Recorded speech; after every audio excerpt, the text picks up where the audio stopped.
Hey, it's Veronica, the Heart Dietitian. Today we're talking all about heart-healthy canned foods. So if you've ever wondered if these canned foods are healthy for you, which ones are, which ones aren't, how to identify it, we're going to look at the nutrition facts table, the ingredient list, and really understand what to look for in canned goods. And if you're new here, hi, I'm Veronica. I'm a registered dietitian. I specialize in heart disease, which means I help individuals add heart-healthy foods to their everyday diet to prevent a heart attack.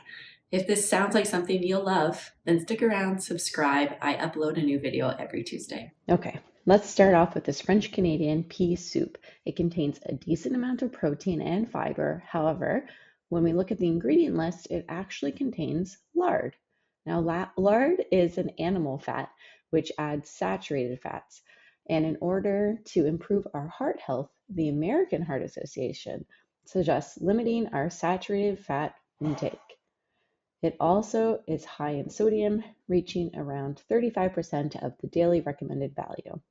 A simple swap could be this Amy's lentil soup, which has a similar amount of protein and fiber, but instead of lard, this soup is made with olive oil, which you can see on the ingredient list.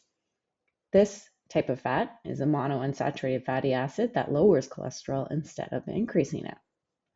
Now let's look at Campbell's vegetable soup. It's a canned classic. If you look at the ingredient list, it has added sugar and higher amounts of sodium at 33% of your daily value. Instead, you may want to give Campbell's vegetable and barley soup a try for a heart-healthy swap. This vegetable and barley soup does not have sugar on the ingredient list, and it has 1/7 of the amount of sugar, as well as less sodium at only 20% of your daily value.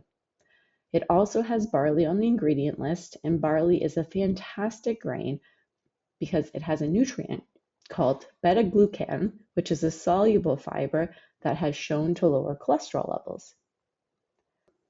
This Campbell's tomato basil soup may look fancier than a lot of typical canned soups, but that doesn't mean it's heart healthier. It contains high amounts of saturated fat from the cream that's on the ingredient list, and it also contains a high amount of sodium. Saturated fat is a nutrient we want to eat less of to help manage cholesterol levels, and the American Heart Association recommends limiting this to around 15 grams of saturated fat in one day. Now, this 1 cup of soup provides more than half of that recommendation.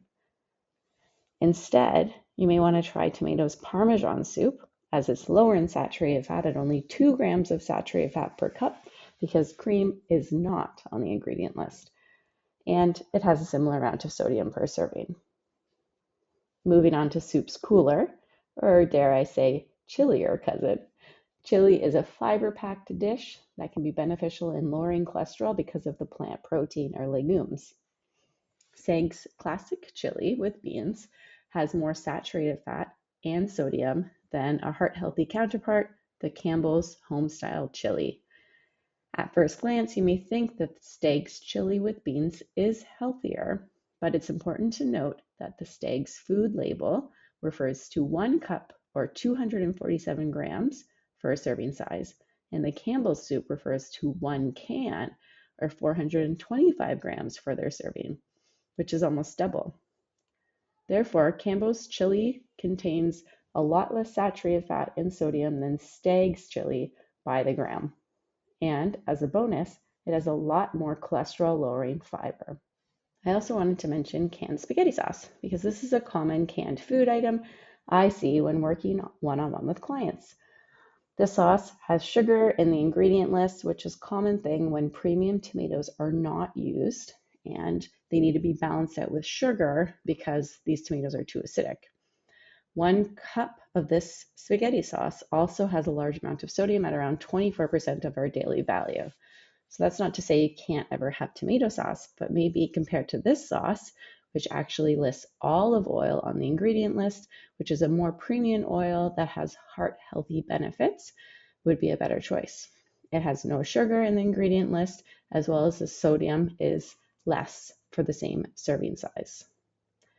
There you have it, 5 canned food items that you should skip and 5 heart-healthy items to choose instead.